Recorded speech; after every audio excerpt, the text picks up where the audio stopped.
Olá, bom dia. Hoje é quinta-feira, 9 de janeiro. O NE1 começa agora. Eu agradeço a sua companhia e a sua participação aqui com a gente. Você que está em casa, no trabalho, no trânsito, sabe que o NE1 é feito com a sua sugestão de reportagem. Nossa equipe está atenta às mensagens enviadas pelo Canal Globo. O QR Code está na tela para você mandar mensagem, vídeo e foto para a gente. Hora de dar uma olhada no céu para saber como fica a previsão do tempo para hoje. Imagens ao vivo do centro do Recife para você. De acordo com as informações da APAC, o tempo fica assim, parcialmente nublado e sem chuva. As temperaturas mais altas na região metropolitana devem ser registradas no Recife, em Olinda e em São Lourenço da Mata, 34 graus. Vamos saber agora os destaques do NE1 de hoje. Homem morre em grave acidente na zona sul do Recife. Ele estava numa moto e foi atropelado por uma carreta. A informação é que o motorista do veículo fugiu sem prestar socorro. A gente também fala sobre os cuidados com as doenças transmitidas pelo Aedes aegypti. Essa época mais abafada, de muito calor e chuvas rápidas, é o cenário perfeito, para a reprodução do mosquito da dengue, da zika e da chikungunya. O NE1 faz um alerta porque os números de pessoas com suspeita dessas doenças estão aumentando. Tem ainda informação importante para os pais e pessoas responsáveis pelos alunos que vão começar a estudar este ano na rede estadual de ensino. O NE1 conta já. E nesse calorão que está fazendo, os pet shops ficam mais movimentados. Muitos tutores vão em busca de serviços de banho e tosa para os bichinhos de estimação. A gente vai explicar se é realmente necessário aumentar a frequência do banho e da tosa nesse período. E mais, os nascidos a partir de 2025 vão fazer parte de uma nova geração, a Beta. Mas você sabe o que essa classificação das gerações significa? E sabe de qual geração você faz parte? A gente preparou uma reportagem explicando. Então vamos juntos? Até 13h, tem muita informação para você.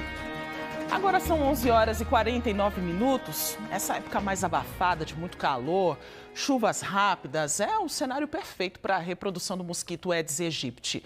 Mosquito que transmite dengue, zika, chikungunya. O alerta é importante porque os números de pessoas com suspeita dessas doenças estão aumentando. A gente tem os dados mais recentes da Secretaria Estadual de Saúde. Para a dengue foram registrados quase 30 mil casos prováveis aí durante o ano de 2024, um aumento de 270% em relação a 2023. No caso da chikungunya, a gente vai atualizar esse número para você, foram quase 5 mil possíveis casos, 4.715 casos, um aumento aí em relação a 2023 de 90%. A Secretaria registrou também 257 casos possíveis de zika, um aumento de 300% em relação ao ano anterior. Números preocupantes e a gente vai conversar com o Mário Carvalho, porque essa briga para combater o mosquito tem que ser de todo mundo, né, Mário? Bom dia para você. Bom dia, Maristela. Bom dia a todos. Quando a gente pensa no mosquito da dengue, é um trabalho de todos, né? Quando a gente pensa numa comunidade, numa casa, nos vizinhos, numa cidade, cada pessoa tem que fazer aquele trabalho de formiguinha para cuidar bem da sua casa, pensando em você e no próximo, né? E é claro que também tem o trabalho dos agentes, né, que vão de casa em casa para verificar a situação, para orientar as pessoas. A gente está numa casa aqui no Arruda que já dá para ver que tem muita planta. A família aqui permitiu a nossa entrada e a gente vai mostrar um pouquinho dos cuidados que eles tomam aqui para evitar o mosquito Aedes aegypti. Seu Naldo, dona Ivanise receberam a gente aqui para mostrar um pouquinho numa situação como essa, que tem tanta planta. O que é que vocês fazem? Bom dia. A gente tem um bom tratamento aqui, é tudo dentro de vasilha de barro, não tem nenhuma na água. E é tudo aguado diariamente, mas não junta água em canto nenhum. A gente vê, inclusive, e o Otton Veiga vai mostrar, que tem umas plantas que ficam penduradas, né? Essas ajudam a não reter a água embaixo, né? Não retém água de jeito nenhum. Eu botei, assim, esse aí é essas coisas do PET, né? Da PET, da garrafa PET. A gente pode botar a planta dentro, mas a gente não deixa com água. A gente bota o barro dentro da água porque não junta mosquito. Aqui tem, dá para mostrar ali na parede. Não tem com água, não. Quando está juntando, a gente procura evitar que junte água em qualquer lugar aqui. Agora, do lado aqui do seu Naldo, tem uma caixa d'água, né, seu Naldo? Que vocês também têm todo um cuidado. Pelo que o senhor estava me falando, ela fica sempre fechada, né? Perfeito. Sempre fica fechada para não entrar mosquito nenhum inseto, nenhum animal, entendeu? E a água sempre está limpa, não tem nenhum micróbio, essas coisas. Ela fica aberta, né? O tempo todinho ela fica fechada e a gente evita, porque a gente sabe que o mosquito a gente não enxerga. Já aconteceu muito caso de dengue por aqui perto de vocês? Já, porque Ficam com medo? a gente não pode impedir o canal, né? A gente não pode impedir as pessoas na rua que deixam copo descartável, com água dentro, essas coisas. A gente, quando vê qualquer lixo no chão, qualquer coisa assim que junta água, a gente procura ou emborcar ou botar no lixo e descartar. É isso que eu estava falando ainda há pouco, né? Quando a gente fala do combate do mosquito Aedes aegypti, a gente bate muito nessa tecla. É um trabalho de todo mundo, né? Da comunidade, dos vizinhos, dos agentes de endemia, da limpeza urbana. Depende muito da gente, para evitar doença. Depende exclusivamente das pessoas. As pessoas têm que ter atenção no descarte de alguma coisa que houver, botar na rua, assim como copo descartável, essas coisas, porque junta água, só basta chover. Choveu, junta água, né? Vocês estão vendo que a gente está acompanhado aqui de uma equipe da Prefeitura. Eu vou chamar aqui a Emela Ferreira, que faz parte da Vigilância Ambiental. O que a gente está acompanhando aqui na Casa da Família? Está tudo certinho? É interessante trabalhar dessa forma? Aqui a gente pode ver que eles têm um cuidado sim, né? Apesar de ter bastante planta, a gente vê que as plantas não têm aqueles pratinhos embaixo, ela não acumula. Isso aí facilita bastante, sobretudo pela quantidade, né? A caixa d'água está limpa, a gente consegue ver. Ela é tampada, isso é primordial, certo? Nesse momento. Então aqui é um bom local, assim, é um local ok, né? Me diga uma coisa, a gente está num período muito quente, né, de poucas chuvas. Eu acho que tem muita gente que às vezes faz uma associação errada com esse período. Por exemplo, pensa que o mosquito se reproduz mais no período que chove mais, porque acumula mais água. Mas na verdade não, né? Esse é o período talvez mais perigoso, né? Esse é um período que a gente precisa de bastante atenção, né? Com a chegada do verão, o ciclo biológico do mosquito, ele encurtece, né? Então, tem um encurtamento desse ciclo. Então, ele passa do ovo para o mosquito adulto, que é o que transmite a doença, em pouco tempo. Então, de 8 a 10 dias, o mosquito já vira adulto. Então, a proliferação dele é muito alta. Então, a gente precisa estar atento, principalmente para esse armazenamento de água. Perfeito, gente. Obrigado, viu, pelas informações. E vocês, parabéns pelo trabalho aí na casa de vocês. Mas daqui a pouco a gente volta com outras informações sobre a dengue. Maristela. Isso, Mário, é nossa responsabilidade combater os focos do mosquito dentro e fora de casa. E nesse período a gente também acaba sentindo mais os efeitos do tempo, com calor mais intenso, aquela sensação de tempo abafado mesmo. Quem também sofre com esses efeitos são os bichinhos de estimação. Luna Markman vai conversar com a gente sobre este assunto, porque para aliviar o calor nos pets, a gente pensa logo, né, em aumentar a quantidade de banhos, né, Luna? Bom dia para você. Verdade, Maristela. Bom dia para você e a todos. A gente pensa com a nossa lógica, né? Tô com calor, vou tomar um banho para me refrescar, mas com um animal não serve isso, porque tem uma quantidade, sim, ideal de banho. Quem falou isso para mim foi Bárbara Garcia, que é médica veterinária. Eu já estava trocando uma ideia com ela antes da gente começar essa entrevista ao vivo. Conta pra gente, então, qual é a quantidade ideal? Bom dia. Olá, bom dia. Então, o ideal de banho para os pets é a gente fazer um banho a cada 7 dias e para algumas raças, banho a cada 15 dias. Para essa questão de refrescar mais nesse verão, a gente pensa em outras estratégias, mas o banho no mínimo 7 dias, tá bem?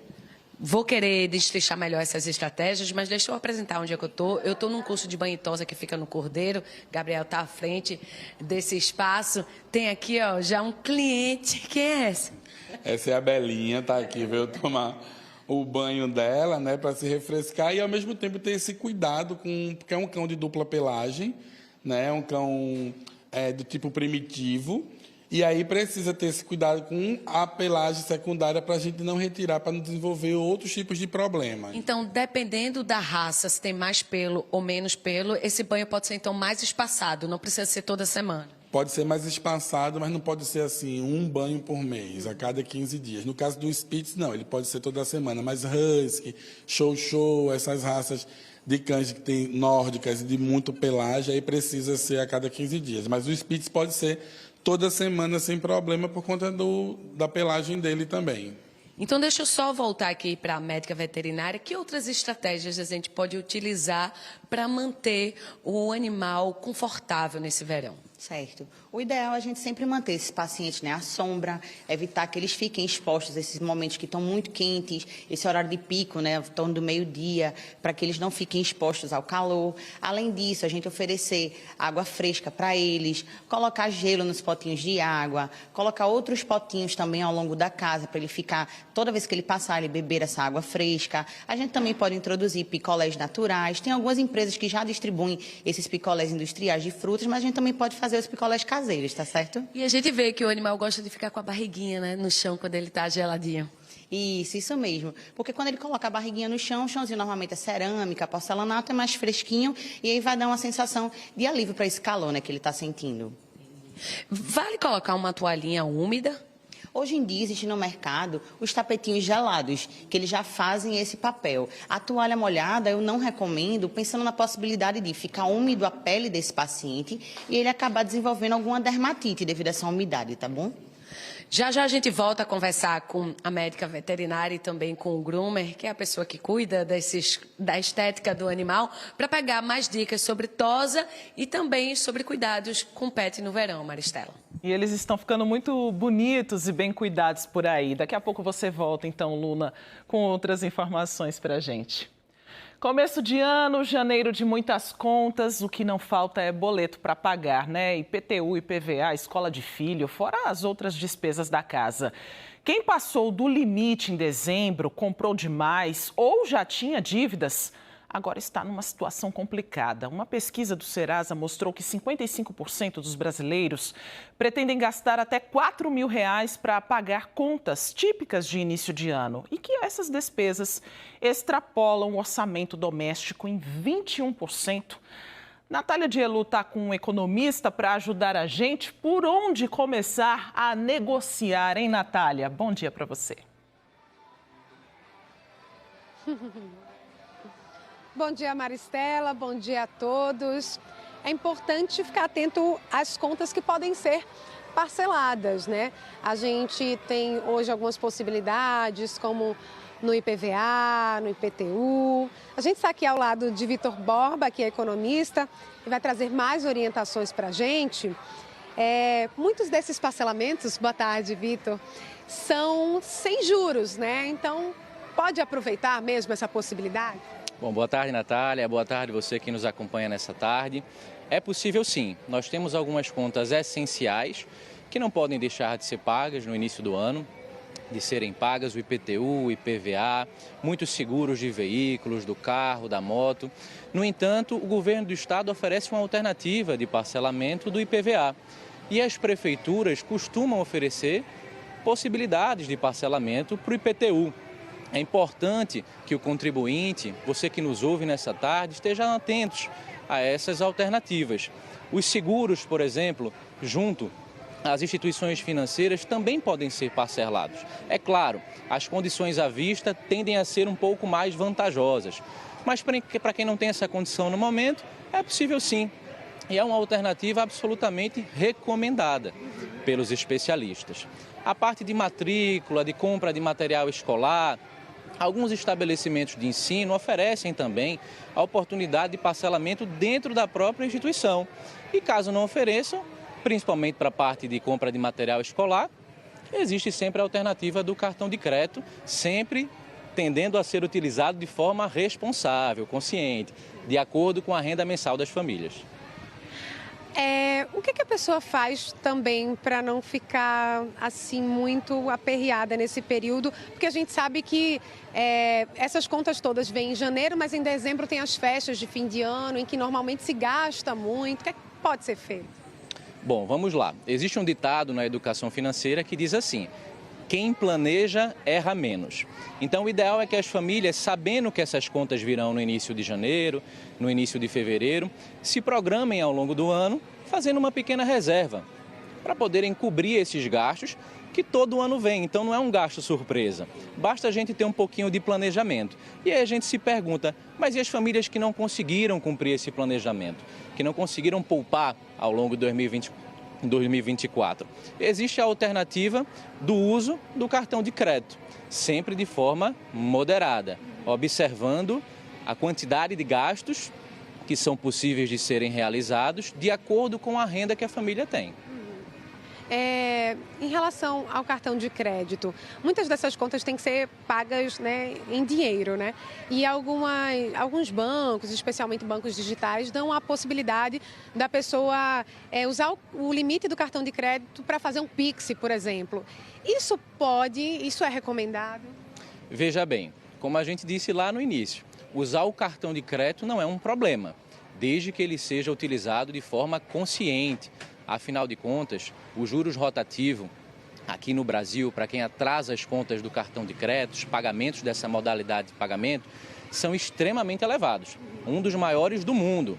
E a gente sempre conhece alguém que acaba se enrolando um pouco porque gasta além da conta e vive um momento de inquietação, de incômodo.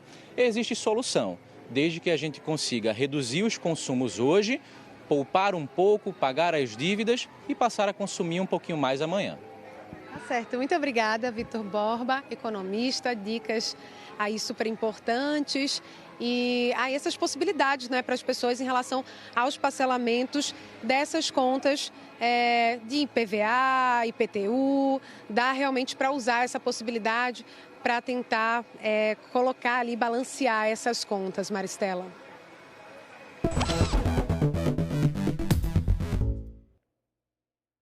E bora com informações para quem está procurando emprego. Chegou a hora do nosso quadro Há Vagas, um espaço para ajudar você a encontrar uma oportunidade de trabalho. Bora ver então aqui na nossa tela as primeiras 10 vagas para auxiliar de linha de produção para trabalhar em Jaboatão dos Guararapes. Precisa ter feito o ensino médio completo. É exigido 1 ano aí de experiência na função. Vai lá no Gol Recife que tem os detalhes dessas vagas para você. Vagas também para garçom, para trabalhar no Recife, são 3 oportunidades. É preciso ter ensino médio completo e também 2 anos de experiência na função. As próximas vagas são para agente de fiscalização de transporte para trabalhar na capital pernambucana. São 10 vagas, tem que ter ensino médio completo e não precisa de experiência na função. Vagas também pelo Gol Recife. Agora, são 2 vagas, já aí na sua tela, para auxiliar de confeiteiro para trabalhar no Recife. Não precisa ter feito o ensino médio completo, mas precisa sim de 3 meses de experiência na função. golrecife.recife.pe.gov.br tem todos os detalhes dessas vagas para você. Boa sorte aí aos candidatos. Agora, informação importante para os pais e pessoas responsáveis pelos alunos que vão começar a estudar este ano na rede estadual de ensino. Quem fez o cadastro em dezembro precisa levar os documentos até as escolas para fazer a confirmação da matrícula. Juliano Roque tem os detalhes. O prazo final para a validação da matrícula é agora, dia 17 de janeiro, e é preciso ficar muito atento para não perder a vaga. Juliana Lins é da Secretaria Estadual de Educação e conversa com a gente sobre esse assunto. Juliana, muitas pessoas, para chegar agora nessa fase, passaram pela primeira etapa, que foi no ano passado. Quem fez lá atrás tem que fazer agora também até o dia 17? Isso, perfeitamente. Todos os estudantes que fizeram o cadastro em dezembro e também os estudantes que estão vindo encaminhados das redes municipais de educação precisam fazer a efetivação na escola e esse processo iniciou agora no dia 6 de janeiro e vai seguir até o dia 17. Quais são os documentos que devem ser levados? Bom, é preciso levar documentos de identificação, de praxe de matrícula, documentos de endereço, de escolaridade, foto 3x4 e fator RH. Ainda é possível fazer a solicitação da escola que fica melhor para estudar, mais perto de casa? Bom, é possível fazer a alteração. Caso o pai ou o responsável não tenha interesse na escola que foi encaminhado, o governo do estado vai abrir a segunda fase de matrícula entre os dias 20 e 23 de janeiro, gerando novas oportunidades. Mas essas novas oportunidades, elas passam também por uma nova avaliação ou pediu, já vai ser atendido? Bom, já ficam disponíveis no site todas as escolas onde ainda existem vagas. A gente tem uma limitação de capacidade física dentro de cada sala, que infelizmente a gente não consegue muitas vezes comportar todos os estudantes que desejam especificamente aquela escola, mas a gente sempre encaminha, através do processo de georreferenciamento, a escola mais próxima dentro da etapa de ensino daquele estudante. O processo de matrícula para escolas do Estado, ele funciona em quantas etapas? O ingresso de novatos e o ingresso de estudantes das redes municipais ocorre em 2 etapas. O primeiro momento, onde é feita a escolha da escola dentro da etapa de ensino que o estudante está ingressando, e o segundo momento da efetivação, onde o estudante, eu sou responsável, leva a sua documentação para a escola para, de fato, fazer esse processo de cadastro. O prazo está acabando. Dia 17 ele termina. Caso alguém não consiga, ou porque viajou, ou porque perdeu mesmo, vocês estudam, avaliam uma possibilidade para remanejamento disso? Na realidade, o estudante que não conseguir fazer a sua efetivação até o dia 17 deve voltar para o site de matrícula no dia 20 até o dia 23 para fazer um novo cadastro. Caso essa pessoa não tome esse cuidado, não fique atento, não volte ao site, essa vaga não foi validada, o que é que acontece com ela? Após o final de todo o processo, de todo o rito de matrícula, o estudante poderá procurar diretamente a escola a partir do dia 2 de fevereiro. Ô Juliana, tem algum site ou telefone de contato para as pessoas tirarem alguma dúvida? Sim, nós temos uma central de atendimento para matrícula através do número 0800 286 0086, onde é possível tirar todas as dúvidas. Bora reforçar apenas agora o prazo final para essa validação da matrícula? Bom, iniciou no dia 6 e vai até o dia 17 de janeiro. É importante que todos estejam atentos, os estudantes que estão vindo das redes municipais e os estudantes novatos na rede. Juliana Lins, da Secretaria Estadual de Educação, muito obrigado pela entrevista. Maristela. N1 de hoje falando sobre as arboviroses. Os casos costumam aumentar nessa época do ano. Além dos cuidados em casa para evitar a reprodução do mosquito transmissor, a vacina também é uma aliada para diminuir o número de casos de dengue. Ela está disponível nos postos de saúde do Recife. Mário Carvalho conversa com a gente sobre esse assunto. Quem pode tomar a vacina contra a dengue, hein, Mário? Vamos trazer essa explicação, né, Maristela? A gente está fazendo esse alerta porque é uma doença que pode chegar a ser grave e muitas vezes os cuidados para evitar a doença só dependem de você, né? De você cuidar da sua casa e de você tomar a vacina. Eu vou conversar aqui com a Nádia Carneiro, que é gerente de imunização do Recife. Nádia, explica para a gente quem é que pode tomar essa vacina. Boa tarde. Boa tarde. A vacina contra a dengue está disponível para os adolescentes de 10 a 14 anos e elas estão contempladas com esquema de 2 doses, com intervalo de 3 meses da primeira dose para a segunda. É uma vacina que protege contra 4 sorotipos do vírus da dengue, uma vacina de vírus vivo atenuado e é uma vacina que protege com uma soroconversão bem adequada e bem eficaz. A gente sabe que é uma vacina nova, né, que está menos de um ano, né, por aí. Agora, ainda assim, um dado chama a atenção aqui no Recife, né, que a cobertura vacinal da primeira dose está só em 24% e da segunda dose só em 5,8%. É um dado considerado baixo, né? Uma cobertura baixa. Isso, é um dado baixo, né? A gente tem uma população aqui no Recife de 89, em média, adolescentes nessa faixa etária. E a gente tenta resgatar, ampliando a informação, tanto através dos profissionais de saúde, quanto fazer as intervenções nas escolas, para que dentro da sala de aula também os professores e os responsáveis tragam essa temática. E nas unidades de saúde de Recife, a gente tenta que os profissionais levem essa informação para os pais e para os responsáveis, para que esses adolescentes resgatem e atualize a caderneta deles. Vocês conseguem fazer uma análise do motivo de estar tão baixa a cobertura? Geralmente o público do adolescente ele é um público que procura menos os serviços de saúde, né? E passa também daquela fase de vacinas com mais frequência da infância. Então, na parte da adolescência, da faixa etária da adolescência, as vacinas ela tendem a diminuir, mas ainda assim temos vacinas importantes para proteger, né, contra os vírus, as bactérias, as infecções e evitar, sim, as hospitalizações.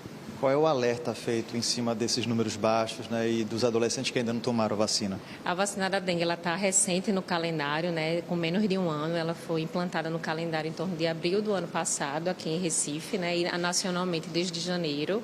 E também está disponível na rede pública, na pública e na privada. Mas na pública a gente tem acesso a ela nessa faixa etária. E é uma faixa etária que também tem um risco maior de hospitalização. Então a gente faz um alerta para os adolescentes e todos os dos responsáveis dele, que atualize o seu esquema vacinal e proteja contra a dengue, principalmente aqui no nosso estado e no nosso município. Na rede pública, só esses adolescentes que podem tomar. Qual é a faixa etária? De 10 a 14 anos. E na rede privada, qualquer pessoa pode tomar? 4 a 59 anos, aproximadamente. Só reforçando, é um cuidado que é aliado junto àqueles cuidados que a gente está mostrando, né? Dentro de casa, na comunidade. A vacina está aí para ser mais uma aliada, né? Isso, é mais uma aliada ao Aedes aegypti, né?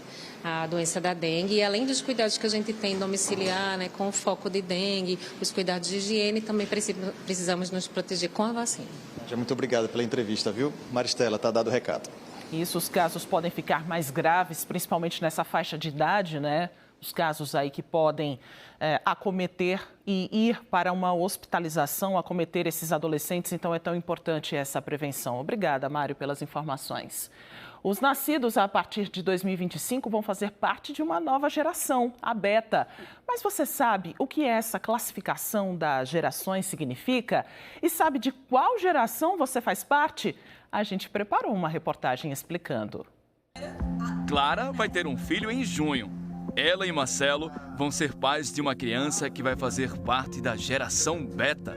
Mas antes de conversar com o casal sobre a expectativa do primeiro filho, vamos explicar o que é isso, geração Beta. Os sociólogos classificam as gerações de acordo com os anos de nascimento. A geração silenciosa são as pessoas que nasceram durante as duas guerras mundiais, de 1923 a 1946. Os baby boomers são os adultos que vieram ao mundo entre 1947 e 1963. A geração X, 1964 a 1983. Millennials, 1984 a 1995. Geração Z, 1995 a 2009. Alfa, os nascidos a partir de 2010 até 2024. E agora, a geração Beta, os meninos e as meninas que vão nascer a partir deste ano, 2025. O sociólogo Yuri Tonello explicou as características de cada geração. Esses conceitos de geração eles vão alterando, em geral, em função de grandes acontecimentos históricos, né? Então, desde que surgiu, estava muito associado à Segunda Guerra Mundial. Então, geração silenciosa antes, a geração Baby Boomer ficou famosa. E depois os grandes eventos da década de 80, 90 foram gerando essas nomenclaturas, né? O importante é ver que tem um processo de transformação na juventude, né? Ligado a essas grandes transformações. De acordo com o pesquisador, o desafio para os pais desta nova geração é o cenário mundial das guerras, as mudanças climáticas e a inteligência artificial. A gente está num mundo de efervescência, né, em que novas questões estão surgindo para a juventude. Então, questões relacionadas à tecnologia, à inteligência artificial, a questão das guerras, né, como a gente está vendo na Ucrânia, na questão da Palestina, o genocídio, e também do ponto de vista do mercado de trabalho, né? Essa inserção, por exemplo, tem levado a novas possibilidades no mercado de trabalho. Então, trabalho plataformizado, uberizado, essa nova tecnologia, o jovem está habituado, né, a trabalhar hoje com smartphone, a jornada à escala 6x1, e surgindo novos questionamentos, né? Talvez um dos que mais marquem essa nova geração é a questão da crise climática, né? Clara tem 20 anos, Marcelo 25. Os dois são da geração Z. Veja só, perguntamos algumas coisas que existiam no passado. Muitas eles só ouviram falar. Vocês já ouviram falar que o computador antes tinha um disquete? Sabem o que é isso? Não. Rapaz, não. Eu só sei que era algum dispositivo de memória, né? Só que assim, eu não peguei essa época, assim, só bem um pouquinho, bem finalzinho só dessa época. E disco de vinil, LP? Eu conheço, assim, já ouvi falar, mas nunca peguei um. Aquela radiola? Não, nunca. Como é que era a fotografia de antigamente? Sabe como era? Vixe, acho que era aquele negócio grandão, assim. E o filme, tinha um filme? Já ouviram falar naquele filme negativo? Tá na luz, pra ver. Já imaginou isso? Aí nessa época não tinha como ver se a foto ficou boa, né? Tinha que esperar até sair.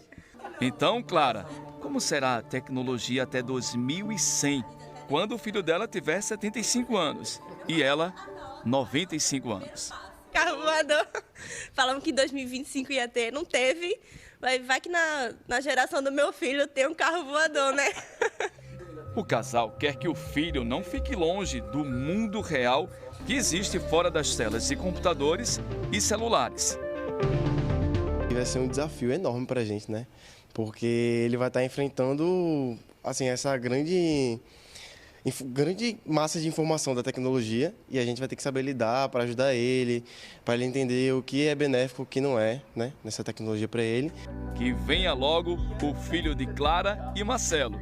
E olha que legal, o mundo será ainda mais tecnológico, mas o nome do bebê da geração beta é tradicional. Como é que vai se chamar? Bento. Bentinho. Que venha com muita saúde. A gente volta agora a falar sobre os cuidados com os bichinhos de estimação no verão. Com o calor mais intenso, aumenta também a frequência dos banhos nos pets. É uma tentativa de aliviar os efeitos do tempo mais quente nesses bichinhos. Luna Markman volta a falar com a gente sobre esse assunto, porque é uma época que acaba movimentando ainda mais os pet shops com essas fofuras, né, Luna? A gente sabe que cuidado com pet tá, assim, crescendo, né? Tanto que esse lugar que eu tô, que é um curso de banho e tosa no bairro do Cordeiro, no Recife, formou 240 profissionais dessa área no ano passado. Já foi 60 a mais do que em 2023. Então, cuidado com pet é sempre. Só que no verão, o que acontece? As pessoas de férias vão pra praia, vão pro campo, e aí o bichinho se suja mais. Então, vai procurar um serviço desse. E também as pessoas em férias dão mais atenção, estão com mais tempo livre. Aí vai fazer, por exemplo, um cronograma capilar para melhorar o pelo do cachorro. Então, é uma época mais movimentada. Vamos conferir na reportagem que eu fiz com o Dai Santos? Deu praia para a Thor no fim de semana. A tutora Kátia está de férias e o cachorro de 6 anos se esbaldou na praia de Boa Viagem. Olha ele, felizão na areia. Até porque ele é um cachorro de grande porte, né? Médio para grande porte, e ele tem muita energia. Então, a gente sempre que pode passear com ele, a gente sai arrastando ele para os passeios. E quando termina um passeio na praia, chegando em casa? Aí eu tenho um shampoo seco, que eu normalmente uso, porque ele só toma banho mesmo aqui na pet. Neste pet shop, no bairro das Graças, zona norte do Recife, os pedidos de banho e tosa aumentam em janeiro por causa da combinação de férias e verão. Chegam muito sujos, embolados, com terra, carrapicho e desse nível. E, por exemplo, caiu na água da piscina que tem cloro, vocês dão alguma sugestão? Sim, com certeza. Uma hidratação específica para cada tipo de pelagem. O banho aqui custa a partir de R$ 60. A tosa também. O valor varia de acordo com o porte e o tipo de pelagem do animal. O serviço de banho e tosa juntos leva 2 horas. Além do banho, tem a limpeza de ouvido, né, tem o corte de unha e tem também a escovação dentária, certo? Então, tem um tempo de banho também que leva em torno de 10 a 15 minutos, né, ali saboando, passando shampoo no pet. E depois tem um processo de secagem, porque o pet ele tem que sair bem seco para não causar problemas de pele, né? E também o pet sai bem cheiroso. O tosador diz que muitos clientes pedem para deixar o pelo mais baixinho por causa do calor, mas ele não recomenda. Porque assim, o cachorro não tem poros, né? Então aí a gente não deixa para não queimar a pele. Como aqui é a área litorânea, a gente evita muito isso, né? Para o cachorro não ter sequelas de problema de pele, né? Então, a gente evita muito isso, né? Neste outro pet shop, no bairro da Madalena, também na Zona Norte, a procura por banho e tosa está crescendo. Essa semana, a equipe deu até hora extra para atender os clientes peludos. O serviço custa a partir de R$ 35. E para quem quiser dar o banho em casa, dá para comprar os produtos da loja. Shampoo custa a partir de R$ 19,90 e condicionador R$ 21,90. O ideal é que num cão que tem uma pelagem mais longa, mais de um pelo mais comprido, traga ele para o pet, porque demanda um trabalho maior, né? Precisa secar direito esse animal, precisa tirar, fazer o desembolo dos pelos, às vezes vai estar mais, fazer os nozinhos ali. Então, aqui a gente tem produtos específicos que facilitam isso sem machucar o pet. Mas quem tem um cão de pelo curto, né, seguindo as orientações, às vezes orientações dermatológicas, às vezes é um animal que tem um problema de pele, então passa por orientação, consegue sim dar aquele banhozinho em casa. E a cartela de produtos para o verão é recheada, viu? Tem sunga por R$ 29,90 e biquíni por R$ 27,90. Tem ainda boné, mochila e óculos de sol para complementar o look. Seria tão bom se todo cachorro se comportasse assim, hein? Ficasse quietinho pra gente colocar a roupinha, a sunga, o biquíni, mas tem agitação, mas a gente sempre consegue colocar. Esses acessórios são supérfluos ou realmente trazem algum conforto para o cachorro? Não, realmente trazem algum conforto. Até para ir para a praia, arrumado de biquíni, com a sunguinha, com a proteção realmente, que coloca o boné, o óculos, vai proteger ele também. E o pessoal tá levando? Tá levando. Agora nas férias está levando. Tá sim. Ainda tem camisa UV em promoção por R$ 10 e um creminho que protege as patinhas do chão quente por R$ 93. Shirlene está de férias e o Tyler não fica de fora dos passeios. A tutora não economiza nos cuidados durante essa época mais quente do ano. A gente leva o kit dele, né, praia, quando vamos para a praia, tem toalha de banho, a gente coloca ele em guarda-sol, não deixa muito tempo ele no sol. Né? Quando vai andar com ele, a gente procura ou logo cedo ou à tarde. E esse final de semana mesmo a gente foi para a casa de campo. Aí a gente anda com ele logo cedo, à tardinha. Né? Não deixo ele no sol muito tempo, não. Tem que se divertir, mas tem que ser cuidado. Cuidar. Ter cachorro é um cuidado, é um filho, né? E ele lá em casa ele é principal. Eita, os outros vão ficar com ciúme. Não, mas todos sabem que ele é o chefe da casa. O cuidado máximo é porque os outros entendem, ele não, né? Então, se não for você cuidando... Né? Lá ele é o cuidado maior, é o rei da casa.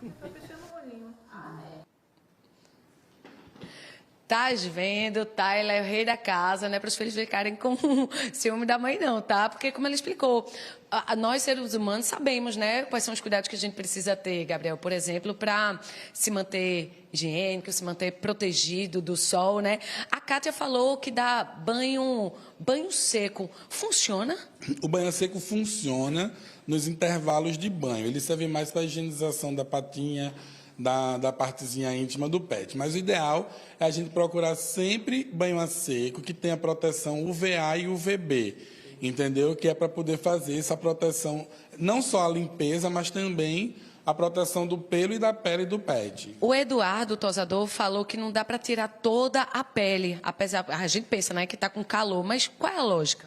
A lógica é porque a pelagem é que faz o controle térmico do pet, né? Então, quando você tira toda a pelagem, você raspa o cachorro, você acaba submetendo ele a mais calor e a mais frio. Então, durante o dia, o cachorro geralmente fica em casa, dentro de casa ou no quintal, e à noite você vai dormir, você leva o cachorro para dentro do quarto, para o ar-condicionado. Então, durante o dia ele vai passar mais calor e durante a noite ele vai passar mais frio. Só a tosa higiênica também é necessária? A tosa higiênica e uma tosa onde você mantém a pelagem média, e não nem muito baixa e nem muito alta, para facilitar a higiene do pet. Vamos passar agora para a médica veterinária Bárbara Garcia. Veja só, a gente viu aí que é importante secar. Pode tomar banho de mar, de piscina e depois tem que secar. Seca como? Isso.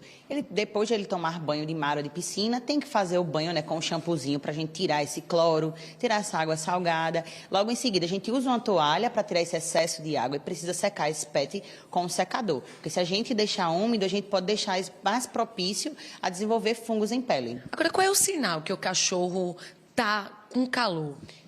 A primeira coisa que a gente vai notar quando esse pet está com calor é a linguinha para fora, porque eles fazem a termorregulação através da língua. Então, quando a gente vê que esse pet está mais cansadinho, ofegante, com a língua para fora, isso é o primeiro sinal. Demais sinais é quando o pet está mais letárgico, mais quietinho pelo canto da casa, sem se alimentar como ele come normalmente, os petiscos ele rejeitando. Então, isso já é um quadro mais avançado de hipertermia. Aí, nesses casos, a gente aconselha levar imediatamente ao veterinário. Só para finalizar, a gente mostrou um creminho que protege a pata. Funciona? certo? Esse creminho que a gente usa nas patas é uma película que vai fazer uma leve proteção nas patas. Porém, a gente aconselha que a gente nunca levar esses pets para passearem em horários de pico de calor, entre as 10 da manhã e as 17 horas, e sempre para fazer um teste para você saber se a temperatura está ok. Coloca a sua mão, 5 segundos, você coloca lá no asfalto para verificar, tá certo? Muito obrigada pelas orientações. E, Maristela, se a gente passa protetor, o cachorro também passa aqui, ó, no focinho, viu? No narizinho. Protetor específico para eles. Volto com você. Isso, Luna. Vamos seguir, então, todas as recomendações para proteger muito bem os nossos bichinhos. A gente traz agora um alerta para você não cair em um golpe. Pelo nosso canal Globo, nós recebemos várias mensagens falando sobre e-mails falsos. Nesses e-mails, os golpistas dizem que a CNH da pessoa vai ser suspensa. Olha só as mensagens que chegaram para a gente. A primeira já está aqui na nossa tela, é do Suélcio Andrade. Ele disse: ao acessar meu e-mail, me deparei com uma informação pedindo para clicar num link. Minha CNH seria suspensa por conta de uma infração grave. Porém, ao acessar o site oficial do governo, confirmei que seria um golpe. Tem mais mensagem aqui na nossa tela da Michele Lins. Moro em Casa Caiada, Olinda. Recebi uma mensagem no meu e-mail sobre a suspensão da minha CNH. Sendo que nem carteira de motorista eu tenho. Seria muito bom vocês alertarem sobre isso. Obrigada, Michele, por sua participação também. Olha só, a caixa de entrada de uma pessoa que recebeu várias dessas mensagens também. Olha só quantos e-mails essa pessoa recebeu no mês passado. Tem mensagem do dia 17 de dezembro, do dia 20, do dia 21, do dia 22. Os bandidos são muito insistentes, né, para enganar as pessoas. Então é importante ficar ligado mesmo nessas mensagens. Mário Carvalho está com um representante do Detran para trazer orientações sobre este assunto e para alertar também sobre as formas de comunicação do Detran com as pessoas. Mário, o Detran manda e-mails assim? Vamos entender então, né, Maristela, quais são as formas oficiais que o Detran se comunica, né, com os motoristas, que tem gente recebendo e-mail, mensagem, enfim. Eu estou aqui com o Márcio Silva, instrutor e agente de trânsito do Detran. O que de fato o Detran costuma enviar? Boa tarde. Boa tarde, Mário. Boa tarde a todos. Veja só, o Detran, o e-mail que o Detran envia, tá, é para quem está cadastrado no Detran pessoal. E só tem duas informações, basicamente. Uma informação é para quem faz agendamento, então recebe via e-mail o dia, o local e a hora do agendamento. E a outra informação que é enviada é quando a carteira está para vencer, certo? Só são esses dois e-mails que o Detran envia. E não tem link, não tem anexo, a informação consta do corpo principal do e-mail. Ou seja, no caso de quem está aguardando alguma coisa, né, que fez algum agendamento, a pessoa já está aguardando por aquele e-mail, né? Sim, com certeza, já fica aguardando. O Detran não trabalha com o WhatsApp, não envia informações via WhatsApp, certo? Então, se chegar essas cobranças e tudo mais, o que é que o Detran geralmente trabalha? O que chegou ao nosso conhecimento estão recebendo mensagens, né, dizendo que a CNH vai ser suspensa. O Detran, ele envia carta registrada, ou seja, o correio vai chegar, vai entregar a carta e alguém vai ter que assinar para poder comprovar que foi assinada aquela carta. Caso seja enviada e a pessoa não receba, a pessoa é comunicada via diário oficial, ou seja, meios oficiais. Qualquer outro meio é golpe. Ou seja, chegou um e-mail, um WhatsApp dizendo que a sua carteira está vencida, que você tem alguma multa, alguma coisa assim, é falso. É falso. E vale salientar, todos os especialistas em segurança, eles sempre dizem, se tiver um link, não clique, não abra. Consulte os sites, consulte o site, consulte os meios oficiais. O Detran tem lá, consulta tanto CNH, consulta veículo, a pessoa entra pelo Gov, então é uma forma segura de acessar. Muita gente que a Maristela até lê algumas mensagens fala desses links, né, que chegam no WhatsApp, que chegam no e-mail. O e-mail verdadeiro do Detran não envia nenhum tipo de link, a pessoa não tem que fazer nada a partir desse e-mail.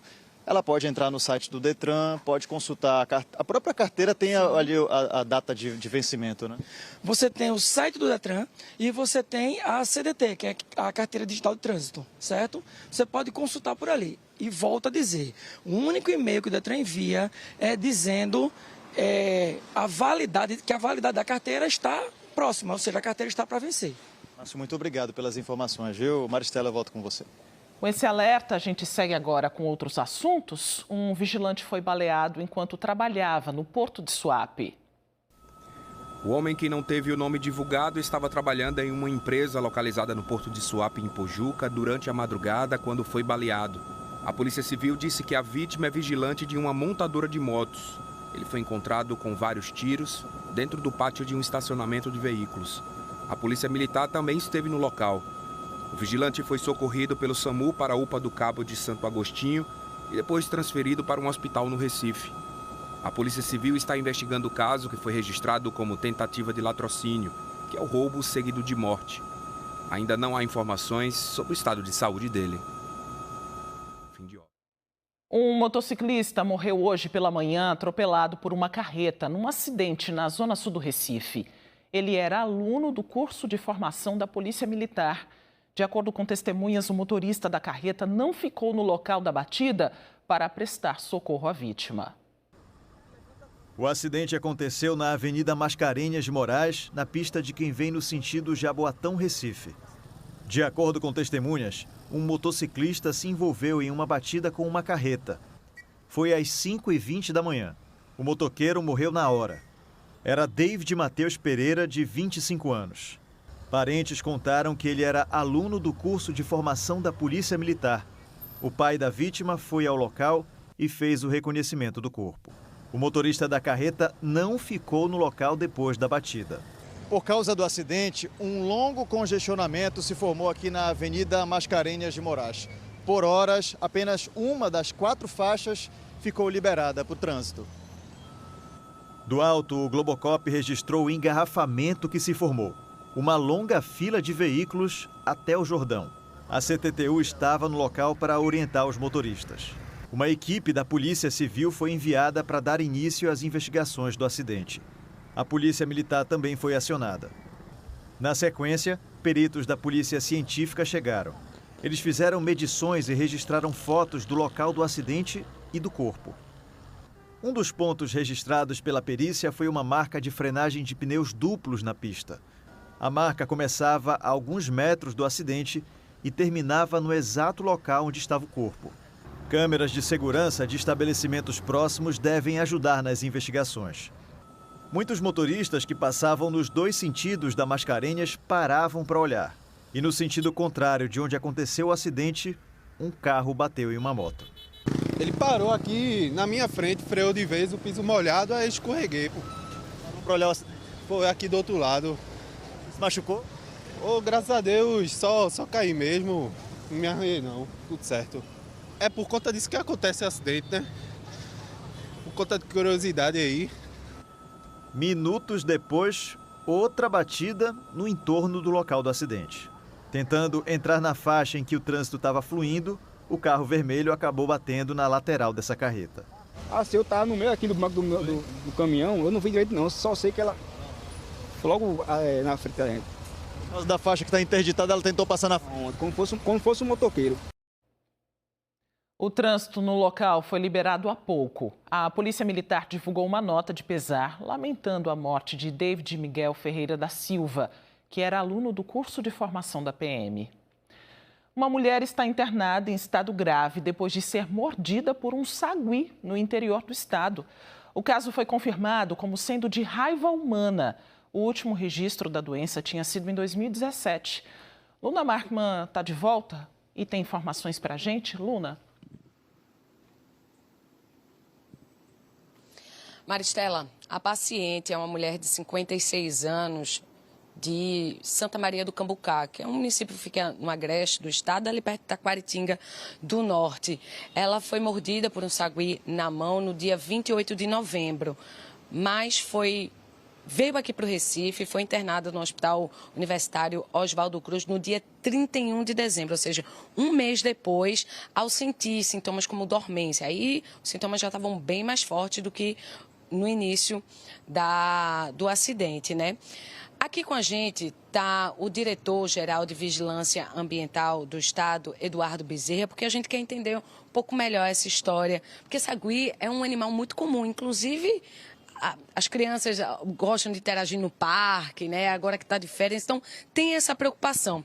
Vamos entender primeiro qual foi o contexto, onde é que a mulher mora lá, já se sabe como ela interagiu com esse animal. Boa tarde. Boa tarde. É uma área de ocupação relativamente nova, né? O que a gente chama de franja de cidade, que é aquilo quando vai terminando a área urbana, e isso faz com que esses animais estejam mais próximos também. Também houve relatos de que tiveram queimadas na imediação, e isso fez com que a gente observasse essa migração desses animais. E aí, animal silvestre é sempre preciso a gente ter muito cuidado. E o sagui, ele é mais complicado, porque ele é sempre muito carismático, né? Ele tem essa imagem assim que dá para chegar mais perto e não pode, né? A gente não sabe exatamente como foi esse ataque, essa mordida, né? Mas o que aconteceu? Porque só do dia 28 para o dia 31 de dezembro que ela foi internada no Hospital Oswaldo Cruz. Esse é o curso natural da doença. Geralmente ela tem um intervalo de aproximadamente uns 30 dias até aparecer primeiros sintomas, até aparecer sintomas mais sérios. Nesses 30 dias, os sintomas são muito parecidos com outras coisas, com alguma virose, com alguma coisa do tipo, e a pessoa dificilmente ela vai achar que é uma gravidade por uma coisa dessa. Agora, ela chegou a procurar um hospital municipal lá em Santa Maria, né? Ela foi, assim que ela foi mordida, ela foi, né? Procurou o hospital, mas foi recomendada o esquema, mas não retornou para... que é o soro e 4 doses de vacina. Quando é animal silvestre é obrigatório isso. O animal doméstico não, ele pode ser observado, mas o animal silvestre você tem que fazer. E aí não retornou para poder fazer. E aí já deu a entrada, né? Voltou para o hospital viu a necessidade de vir para o Recife, para o Oswaldo Cruz, e aí já estava agravando. Qual o estado dela? O estado dela é bem delicado, né? É um estado bem grave. O senhor falou que a preocupação não é tanto com o animal doméstico, mas vale ressaltar a importância da vacinação. Na realidade, a importância é com todo tipo de animal. O animal doméstico, a gente não tem há muito tempo ele como transmissor direto, mas a gente se preocupa, por isso que existem as campanhas de vacinação e é preciso ter esse cuidado. E o animal silvestre é de você não chegar perto, de você não estar alimentando. Ele é bonitinho, mas não é para ter esse contato tão próximo. Perfeito, muito obrigada, diretor. E, gente, não se aproxima, mas também não machuca, não maltrata, não mata, porque ele está no seu ambiente, tá certo? É só não chegar junto, deixa ele seguir a vida. Maristela. E isso, uma boa Luna. Recuperação, né, para a pessoa que está internada. Perfeito, Luna. Obrigada pelas informações. Agora, 12h38. Bora circular pelo trânsito do Recife. Nós já temos aqui imagens ao vivo para você da Avenida Norte, no bairro da Encruzilhada, no cruzamento com a João de Barros. No lado direito, os motoristas estão sentido Casa Amarela, lado esquerdo, sentido Santo Amaro. Agora, a Avenida Recife, na sua tela, no bairro de Areias. No lado direito, os motoristas vão sentido Imbiribeira. Lado esquerdo, sentido Cidade Universitária. Movimentação bem tranquila aí na região agora. Bora para a Avenida Agamenon Magalhães, no cruzamento com a Rua do Paissandu. Neste trecho, os motoristas vão no sentido Ilha do Leite e Boa Viagem. Trânsito mais intenso aí no local. A gente segue com dica de diversão. Crianças e adolescentes autistas podem participar de uma colônia de férias de graça. 2.000 vagas estão abertas. E Natália Dielu explica pra gente como se inscrever, hein, Natália?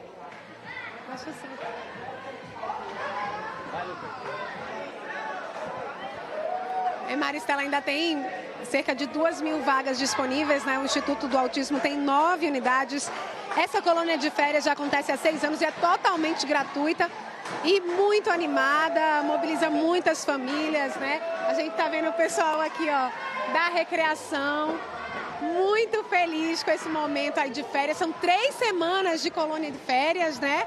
Vou falar aqui com o Cadu Lins, que é diretor-geral do Instituto do Autismo. Como é que faz para se inscrever, Cadu? Enquanto a gente mostra as imagens aí, né, do pessoal. Nath, é muito fácil se inscrever. @Instituto do Autismo. E lá vai ter um link que te leva para um formulário, onde a mãe coloca todos os dados, anexa ao laudo, escolhe o dia e a melhor unidade para ela e vem participar. Só isso. Em vários lugares aqui da região metropolitana. Isso, são 9 unidades no total, 4 em Recife, Olinda, Igaraçu, Carpina, Timbaúba e Caruaru. Todas elas ainda estão com vagas. A gente está terminando apenas a primeira semana, tem mais 2 ainda pela frente, então pode correr lá e se inscrever. Totalmente de graça, né? Totalmente de graça, todas as atividades, os brinquedos, a piscina, a recreação, dança. Tem muita atividade para as mães também, a gente coloca palestra para elas com profissionais de multidisciplinas, fono, TO, psicólogo. Então tá muito legal, pode vir participar. E aí tem colônia de férias nas 9 unidades. Tem colônia nas 9 unidades, exatamente. A gente colocou nas 9 para facilitar o deslocamento das famílias, essa é a grande ideia. Tá certo, vamos mostrar o pessoal aqui. Muito obrigada, Cadu. A gente tá vendo aqui que tem a parte da dança. Essa parte aqui é de infláveis, né? Tem cama elástica, a gente tá vendo aí pessoal, a menininha ali se divertindo. Tem o Humberto aqui que tá esperando para falar comigo, né, Humberto? Você gosta da colônia de férias? É muito bom para divertir e brincar E o que você mais gosta de fazer? Banho de piscina, cama elástica, pula-pula, escorrego também com a participação especial na piscina. E é um lugar muito massa de atividades aqui no Instituto do Autismo Casa Caiada. Obrigada, é bairro Novo, vice Humberto, mas obrigada, vice. Bairro Novo. Boa tarde, Humberto. Vou falar com o outro pessoal ali, tá certo? Boa tarde, divirta-se aí. Obrigada. E aí, o Augusto César, nosso repórter cinematográfico, tá aí mostrando pra vocês, né? Animação. Tem a parte aqui da piscina, olha só o pessoal ali na piscina, curtindo a recreação. Muitas crianças ali com os profissionais, como falou, essa colônia de férias conta com profissionais de várias áreas, né? Então tem terapeutas ocupacionais, tem o pessoal da recreação, todo mundo especializado com crianças que estão no espectro autista, né? Então são 9 unidades aqui no estado e as inscrições ainda estão abertas, são 3 semanas no total. Vai até quando a colônia de férias, Cadu? Começou dia 6, vai até o dia 24, são 3 semanas de janeiro. Então, já passaram alguns dias, mas ainda dá tempo, né? Ainda dá tempo, a gente tem nas 9 unidades, tem manhã e tem tarde, então dá tempo sim, tem muita oportunidade. Tá certo. Será que a gente ainda tem um tempinho só para mostrar essa outra parte aqui do Instituto do Autismo no bairro Novo, em Olinda, né? Cerca de 6 meses que abriu essa unidade aqui e o pessoal realmente está muito feliz, as famílias, de terem essa possibilidade, né, de contar com a colônia de férias totalmente gratuita, né? A gente sabe que muitas famílias têm dificuldade de ter acesso a essas terapias. Tem muito barulho aqui, mas a festa está muito bonita, está muito animada. E aí, como o Cadu Lins, diretor-geral do Instituto, falou, você pode entrar pelas redes sociais e se inscrever na página do Instituto do Autismo nas redes sociais. Eu ia tentar falar com o Ângelo, será que a gente consegue falar com... Consegue. A gente vai devolver, só porque a gente prometeu que ia falar com o Ângelo rapidinho. E aí? Você tá feliz com a colônia de férias? Como é que tá se sentindo? Sim, feliz. Tô muito feliz para ter uma colônia de férias. Tô aqui com o Theo. Tá certo. Obrigada, viu, Ângelo? Boa tarde. A gente volta com você, Maristela, porque a gente prometeu, tinha que cumprir, né? Eles ficam esperando conversar com a gente, gostam muito do NE1. Voltamos ao estúdio. Ah, que legal que o Ângelo falou, todo mundo que está participando aí. Cuidado para não tomar um banho, hein, Natália? A festa tá boa demais na piscina. Bom para refrescar nesse calor e brincar bastante também. A partir de amanhã, os apaixonados por artesanato vão ter a oportunidade de conferir e comprar peças de vários lugares do país e também de outros países. É a Fena Hall. Muitos expositores já começaram a organizar os estandes.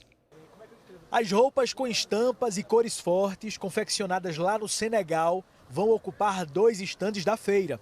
O comerciante senegalês trouxe do continente africano 5.000 peças e quer vender tudo. A gente trouxe saia, vestido, calça, bata, várias coisas misturadas. E fazemos um preço muito legal para cada uma conseguir, tem suas peças daqui. A pista de dança do Classic Hall em Olinda já está ocupada por estandes, são 200 este ano. A partir de amanhã, as pessoas vão poder encontrar produtos e artesanatos de vários estados do Brasil e de fora também. Senegal, que já mostramos, mais Índia, Colômbia, Equador, Coreia e Paquistão. Flávio vem do centro-oeste de Minas. Ele trouxe da cidade de Carmo do Cajuru peças de madeira. São jarros, mandalas e painéis em 3D. A inspiração vem da criatividade mesmo, né? A gente gosta de reaproveitar também a madeira e saber compor as cores, os tons da madeira, né? Que é rica. Aí eu gosto de brincar com essas cores e como fazer a composição, fazer quadros, madeira, esculturas. Este ano, o palco do Classic Hall é dedicado à arte urbana. Vai ter tatuagem, grafitagem, customização de roupas. O espaço vai ser decorado com material de publicidade dos shows do Classic Hall. Eles viraram painéis grandes e coloridos de grafitagem. Também vamos ter um espaço de jogos, né? Onde vai ter sinuca, totó, fliperama. Conseguimos atender aí pessoas de todas as idades, né? Também vai ter a área de skate, que também é livre para todo o público. Um pouco de música também para animar mais ainda, né? O pessoal do rap vai estar aqui da Batalha da Escadaria e é isso. A expectativa é que, de fato, aqui seja uma área de arte moderna, né? Para somar na feira de uma forma mais descontraída. O diferencial da Fena Hall é a negociação. Sem atravessador, qualquer expositor pode virar um fornecedor, por exemplo. Muitas negociações são fechadas aqui. Os organizadores afirmam que geram cerca de 3.000 empregos. Querem movimentar 3 milhões de reais este ano. Em todos os dias da feira, neste palco aqui, vão se apresentar artistas famosos, entre eles Cristina Amaral, Conde Sobrega, Adilson Ramos e Geraldinho Lins. A feira cresceu tanto e de um jeito tão bacana que os expositores e o coordenador afirmam sem cerimônia nenhuma que a Fena Hall, realizada há 22 anos no Recife, é uma das maiores feiras de artesanato e variedades do Brasil. É a forma como a gente faz a curadoria, em que a gente tenta não ter repetição de produtos, em que a gente faz uma seleção realmente e a gente tem um contato muito pessoal com os expositores, de ver o que vai expor, a forma como vai expor, e a gente também orienta muito para que tenha esse mix, porque quando a gente tem esse mix, a gente consegue tanto que os expositores consigam fazer mais negócio, mas que o visitante também, ele venha e tenha 200 estandes realmente que atendam às suas necessidades. A Fena Hall começa amanhã no Classic Hall em Olinda e vai até o dia 19, funcionando todos os dias, das 2 da tarde às 9 da noite. Os ingressos custam a partir de R$10 e podem ser comprados na bilheteria do Classic Hall. E nos destaques do Jornal Hoje você vai ver as informações sobre um acidente aéreo em Ubatuba, no litoral paulista. Kovalik. Olá, boa tarde. Daqui a pouco a gente se encontra no Jornal Hoje e olha, tem muita coisa acontecendo. Nossas equipes vão trazer todas as informações sobre o impressionante acidente aéreo esta manhã em Ubatuba, no litoral paulista. O avião atravessou a pista e caiu na praia. Tem mais. Temporais castigam vários estados, principalmente no Sudeste. Olha como amanheceu a cidade de Peruíbe, no litoral de São Paulo, embaixo d'água. A situação também é dramática no Espírito Santo. Rios transbordaram e alagaram o centro de 2 cidades. Mais de 300 pessoas estão desabrigadas ou desalojadas. O Jornal Hoje tem muito mais. Na Califórnia, o fogo avança sem controle e chega perto de áreas turísticas de Los Angeles, a capital do cinema. As autoridades já pediram para quem mora perto da Calçada da Fama abandonarem suas casas. E o fogo chega perto daquele letreiro famoso que fica no morro de Los Angeles, onde está escrito Hollywood. Quer ficar bem informado? Então fique ligado no JH, já a gente se encontra. Estamos perto de 1 da tarde e você consegue pensar quantas vezes olhou o celular hoje e por quanto tempo? Difícil lembrar, né? É que muitas vezes perdemos a noção do tempo, principalmente nas redes sociais. De vídeo em vídeo, uma foto atrás da outra, sabia que o excesso dessas informações rápidas e superficiais pode prejudicar o nosso cérebro? Luna Markman está de volta, inclusive a nossa memória pode ser afetada, Luna? Pode ser afetada, já é uma consequência da falta de concentração, que esse uso excessivo do celular pode causar na gente. Pesquisas no Brasil apontam que o brasileiro usa aí, em média por dia, 9 horas e meia do celular. Numa semana, isso dá 2 dias e meio inteiramente conectado com o celular.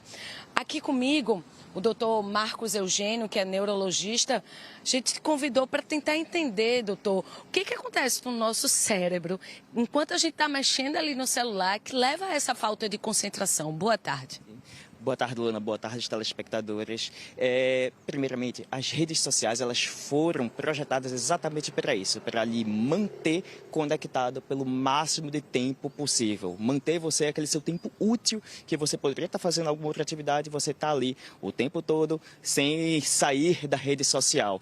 E com isso, você vendo sempre aquela rede social com fotos, com vídeos muito curtos, acaba que seu cérebro ele fica ali com a sua atenção prejudicada. Ou seja, você está só conseguindo ver aqueles vídeos curtos, tá? Fotografias e passando o tempo todo sem conseguir se desconectar. Então, o seu cérebro vai se acostumar, certo? Com essa necessidade de um vídeo curto. Então, se eu precisar, no caso, manter uma atenção mais prolongada, por exemplo, numa aula, assistir um filme, um curso, uma conversa longa, a ler um livro, você acaba não conseguindo manter essa atenção por esse tempo mais prolongado. E por que isso acaba prejudicando a memória?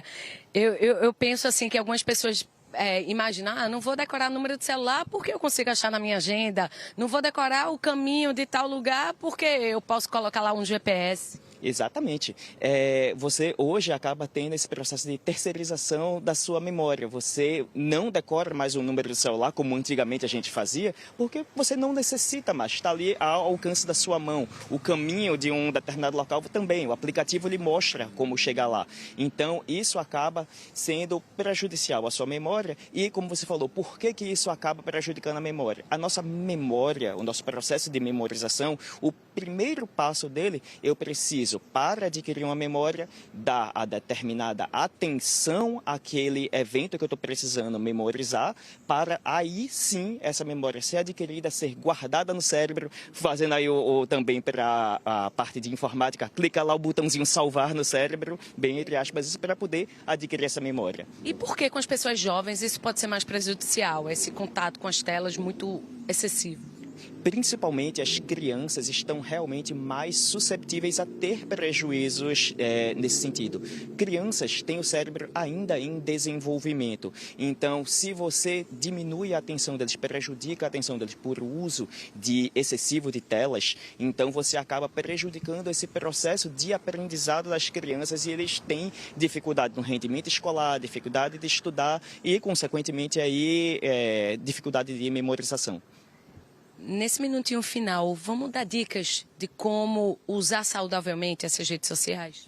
Bom, primeiramente, se possível for já diminuir o tempo de telas ao longo do dia, certo? Tentar limitar no máximo 3 horas por dia, isso no adulto, crianças abaixo de 2 anos, não utilizar, crianças menores, menos do que 1 ano. E se você está lá no meio lá da sua rede social, sempre tentar colocar intervalos regulares, a cada 20 minutos, dar uma paradinha, fazer alguma outra atividade, tentar sempre incluir também outras atividades cognitivas no seu dia a dia, leitura, sair com os amigos, lembrar, não substitui, falar no WhatsApp, em outras redes sociais, não substitui o contato social com os seus amigos, com seus familiares. Então, manter-se sempre presente e sempre junto dos seus amigos. Perfeito. Muito obrigada pelas dicas. Maristela, com você no estúdio. Tem que desconectar e viver mais, né, Luna?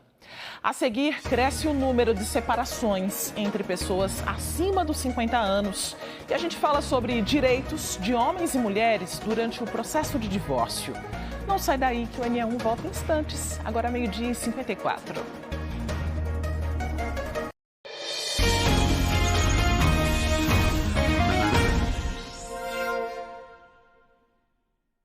NE1 de volta, cresceu o número de separações entre pessoas acima dos 50 anos.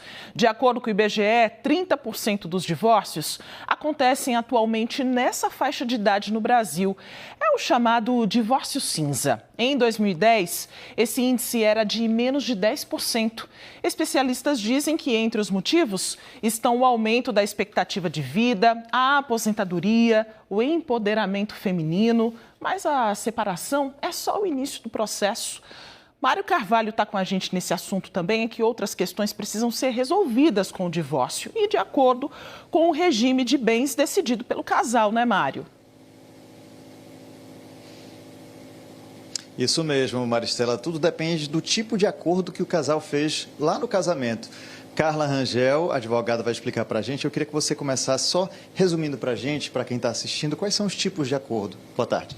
Boa tarde a todos. Pois é, fundamental, quando do casamento, escolher o regime de bens, que é isso que vai influenciar quando da partilha. A comunhão parcial, tudo que é adquirido ao longo da relação, vai ser partilhado. A comunhão universal, entra tudo, inclusive coisas anteriores ao próprio casamento, que vão entrar heranças, doações. No caso da separação total, aí nesse caso, cada cônjuge vai ter seu patrimônio e eles não se comunicam quando da partilha, salvo se eles decidirem adquirir um patrimônio em comum ao longo da relação. E o outro quarto regime que não é tão comum é a participação final nos aquestos, que durante a relação cada cônjuge tem seu patrimônio e no final tudo é partilhado.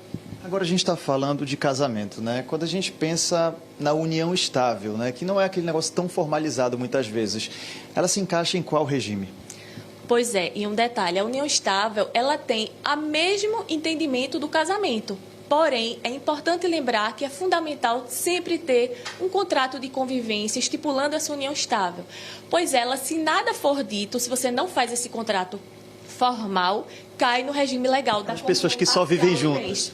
Pois é, aí cai na comunhão parcial de bens. E muitas vezes só um dos companheiros contribui efetivamente financeiramente para adquirir um patrimônio ao longo da relação e na hora da partilha vai ter que dividir por dois. Já que a gente está tirando algumas dúvidas, que podem ser as dúvidas de quem está assistindo, né, de quem está nesse momento aí de separação, dívidas adquiridas ao longo dessa união do casamento. Quem é que tem que pagar no final das contas? Divide as dívidas, como é que fica? Pois é uma dúvida bem frequente essa. No caso das dívidas, se elas forem constituídas em prol da família, do casal, aí nesse caso as dívidas também vão ser partilhadas. Agora, se forem dívidas pessoais, feitas pessoalmente por um dos cônjuges, aí nesse caso elas não entram na partilha. Um bem que foi adquirido, vamos supor, um carro, foi adquirido apenas por uma das pessoas ali durante aquele casamento. Entra na partilha, também depende do acordo, a gente sabe que cada caso é um caso, né?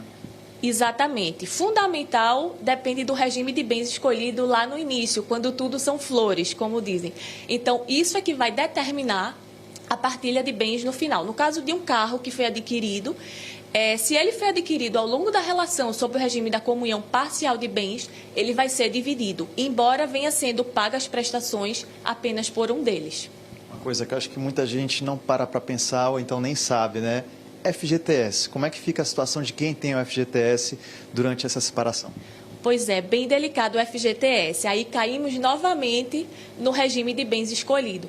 Se foi a comunhão parcial, todo aquele saldo acumulado ao longo da relação vai ser partilhado também, tem que ser apurado.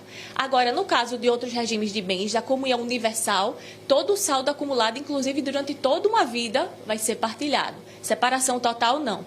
Aí cada um vai ter o seu direito e cada um vai ter o seu FGTS. A gente já falou sobre dívida, já falou sobre bens adquiridos. Vamos supor um financiamento. Uma das pessoas entra num financiamento. O que ela deve fazer em relação a isso? Pois é, muito comum essa dúvida. No caso do financiamento, se um financiamento foi contraído ao longo da relação, seja um casamento ou uma união estável, nesse caso, as prestações que já foram pagas têm que ser parceladas, têm que ser partilhadas entre os dois. Muito obrigado, viu, pelas orientações. Obrigada também. Volto com você, Maristela.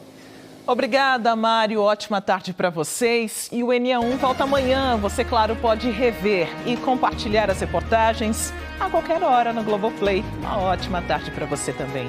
Fique agora com o Globo Esporte.